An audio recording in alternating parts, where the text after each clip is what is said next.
இப்போதைய நிலவரத்தைச் சரிபார்த்ததில் தமிழ்நாடு அரசு bike taxi சேவைக்கு தற்போதைய சட்ட அமைப்பில் அனுமதி இல்லை என்று நீதிமன்றத்தில் தெரிவித்துள்ளதாக சமீபத்திய தகவல்கள் வெளியாகியுள்ளன.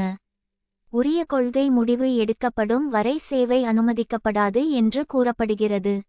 ஃபேஸ்புக் கூட்டல் 1. மோட்டார் சைக்கிள் பைக் டாக்ஸி ஓட்டினால் என்ன நடக்கும்?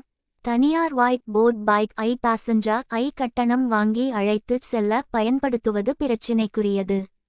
டிரான்ஸ்போர்ட் டிபார்ட்மெண்ட் அதிகாரிகள் வாகனத்தை சோதனை செய்து அபராதம் விதிக்கலாம். விதிமீறல் தொடர்ந்தால் வாகனம் பறிமுதல் செய்யப்படும் வாய்ப்பும் உள்ளது. இன்ஸ்டாகிராம் கூட்டல் 1. ரபிடோ போன்ற ஆப் இல் புக்கிங் வந்தாலும் அது மட்டும் சட்டபூர்வமான டாக்ஸி பெர்மிட் ஆகாது.